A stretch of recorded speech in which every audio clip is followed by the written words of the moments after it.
I ran a war game with over 200 players and didn't learn my lesson. Even saying out loud still sounds like insanity.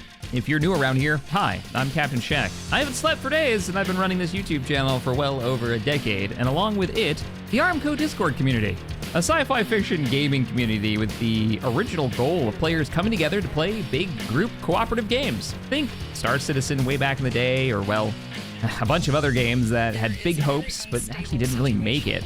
Sadly, no game has really arrived that can handle our numbers, and definitely not cooperatively. They're all mostly PvP. So a while back I said screw it, and started developing my own, a tabletop online war game mostly played over Discord with me as the Dungeon Master or Game Master, the DM or the GM. A few months later, I set up what was supposed to be a quiet little test of the basic mechanics for Campaign 1, the Haven Drop, which ended up having not the 30 to 50 players max that I had assumed would be interested, but over 175 players signed up. You can see that video here, bam. It was very Starship Troopers, Helldivers, the NIDS from 40k style co-op game with the players running everything from infantry to artillery, even warships in orbit. It was super fun. We were fighting the bugs. So Campaign 2, time to stress test the system. That's what this video is all about, and see if we can refine it to handle more players and try to add a second GM. My significant other volunteered for the duty, this is Tabby, with even more customization for the players' units, and the more types of units. This time, I'm ready for the 170-ish players that'll probably join. And oh my god, 600 players signed up. And this was the moment I realized this wasn't gonna work.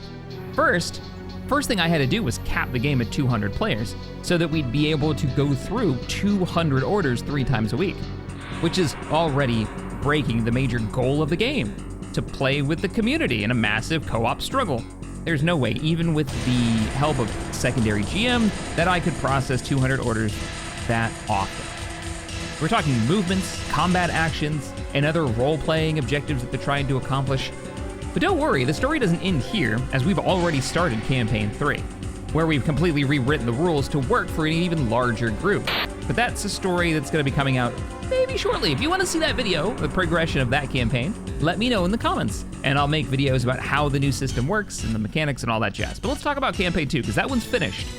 So here's the setup for the campaign, how it all worked.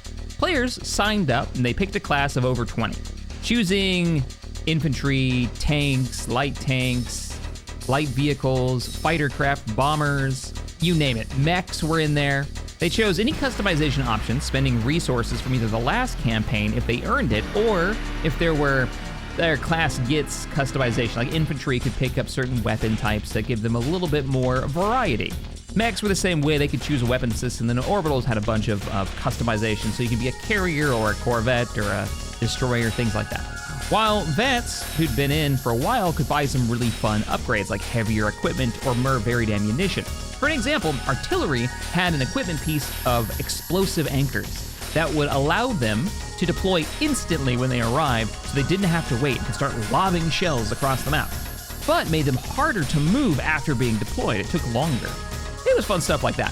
Orbitals had customizations like hangar bays and orbital drop pod equipment, weapon systems like railguns, broadside cannons. So here's the story element and how we got to this campaign. At the end of the Haven Drop, having helped the locals and saved the major population centers, ARMCO had a choice. We could either stay and make Haven a base of operations for our collection of mercenary companies who all share a similar background. We were all chased from our home planet of Armitage by an existential threat. The commanders of each Merc unit voted, and it was decided. The Armitage Free Company, or ARMCO for short, would set to the stars as a single, large, roaming fleet, moving from job to job as a group, and not remain on Haven. We made repairs, buried our lost, and loaded up supplies gifted to us by the Haven people, and left for the next job. A few months later, that job came up. A dust ball of a planet called Lusan. The basics of the job are simple. Lusan is a mining and refining planet for a resource called spice. Sure, you've heard of it.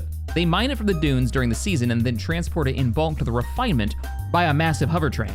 The problem is, this time, the launch window for the train was leaked, and it was likely to attract problems. ARMCO, with our rep from Haven, had been hired to escort the train for a cut of the profits.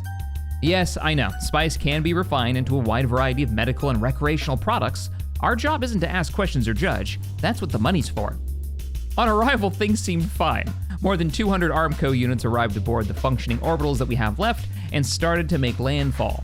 Some descending transports in the way of VTOLs and heavy air transports broke through the atmosphere, while the bulk of our said fleet stayed in orbit. ARMCO units on the ground had a plan, and the construction of what would be called the Sky Bridge was started. The Sky Bridge was a complete creation by the players, by the way, was a series of airfields built by ARMCO engineers to allow aircraft to fly from the refinement colony in the southwest to the meeting point where the train would be guarded, where it would be entering our AO, allowing for rapid deployment of ARMCO ground forces, supplies, and munitions wherever it was needed across the desert. The center of which was nicknamed Operation Sand Rat, where a very large bulk of our players ended up. To the far corners of the map, our special operations and sapper teams made their way into the mountains, along the canyon walls to expand our line of sight, and some teams dropped sensor towers to help scan that region for pirate activity. And oh my god, was there pirate activity. While the units scouted, engineers and orbitals worked hard on getting supply depots down and trenches dug to prepare for the likely battle. The first sign of trouble was static near one of the Luzon moons. Now, we had some interesting intel pre-drop, with units gathering all kinds of information from local watering holes in the system. They even managed, by risking some of the money and resources they gathered from our last operation, they managed to find out about a potential federal tech reserve on the planet from decades ago, but we'll talk about that later. The warship Volver, a Corvette volunteer, made its way to the other side of the moon to get a good scan. About 3/4 of the way there, we lost radio contact, but we still maintained a visual. Then we noticed it. Volver was suffering from engine trouble. The engine thrusters kept blinking, on and off. An ARMCO engineer named Rex figured it out. It was Morse code, and the code read, jammed. Their comms were jammed. And then we watched as Volver flipped 180 degrees vertically and started accelerating back towards our fleet at full speed. We could tell they were putting a horrible strain on the hull. They actually took damage from the dice rolls that we did when this was happening. It was pretty awesome. Behind them, specks of light could be seen. Thousands of them. Missiles. Cheap, mass-produced missiles in an overwhelming barrage have been launched. It's estimated that the missiles brought in such bulk were well past their prime, and most wouldn't even detonate correctly. But in these numbers, it didn't matter. The ones that would have destroyed the majority of the fleet. So I gave the order. All ARMCO orbitals are to drop to the surface immediately, and let Luzon's atmosphere burn up the ordnance. Next round, the map was full of orbitals dropping into support positions and hundreds of tracked objects flying towards the planet. We didn't actually lose any orbitals. Every one of them managed to get orders in and drop. Many of the incoming missiles weren't actually missiles at all, but drop pods mixed in. Heavy drop pods, small ground transports. These missiles covered their approach, but we managed to estimate zones where they would land. You can see them on this map. These would be our battlefields. We didn't know what was coming, but we knew we had to be ready for it. Each round, pirates landed across the dunes. When the train arrived, it was being chased by hijackers on light vehicles. To their surprise, our ARMCO units had a plan. You see, when the hijackers pulled alongside the train, they found the double barrels of a super battle tank sitting on one of the flatbeds of the cars, aiming at them. Combined with a number of infantry units who had set up on the train by flying in by VTOLs flown by our players, it was a hell of a fight. But with orbital support, ground troops in the area, we managed to keep them off the train. As the train moved closer, we had one major dead area on our scanners. The southeast canyon exit. More and more enemy units were pouring from that direction, and Sand Rat was holding them off. This would be the final battle, and the last-ditch efforts of the pirates to claim the train's cargo. 3 enemy battleships, larger than any ship ARMCO has even close to. Their converted old gas refinement vessels turned into monstrous core fleet ships. Our orbitals launched railgun rounds, missiles, and cannon at the front of the pirate vessels, but only to find that the ships had high-tech federal shield generators in the front. We learned something. You see, that old federal installation on the planet that our intel gatherers managed to get ended up leading to a missile silo. And one of our engineers used the anti-orbital missile inside it and managed to actually hit the warship and do damage. And that's how we learned the shields only protect the front of the ships. Ground forces held, supplies came in from the Sky Bridge, and the colony was defended from attack by ARMCO units, including one of our only medium mechs. When one of the enemy warships aligned with the train and lowered massive mag claws down to grab it, ARMCO ground units pummeled the magnetic claws with fire. Now keep in mind, during all this, ARMCO had been dealing with pirate assault shuttles designed to board ships and steal them. They even managed to get on my ship, the Endurance. You know, like a pirate. Thankfully, I had a few members of ARMCO on board, including a group of power armored infantry. A few of those infantry had a clever idea. You see, they had been fighting the borders for so long inside friendly ships, maybe it was time to return the favor. And when they dealt with those infantry, they decided to capture the assault shuttles that were still landed on our warships and turn them around. When the dust settled, one enemy warship was under the control of ARMCO. We now have the Vigil in the fleet, a massive carrier that can hold a lot. We had won the day. Pirate forces pulled back and retreated, and the train managed to make it to the refinement, meaning we're getting paid. Now, was the campaign fun? I think so, and I hope the players thought so too. But from my perspective, it was exhausting.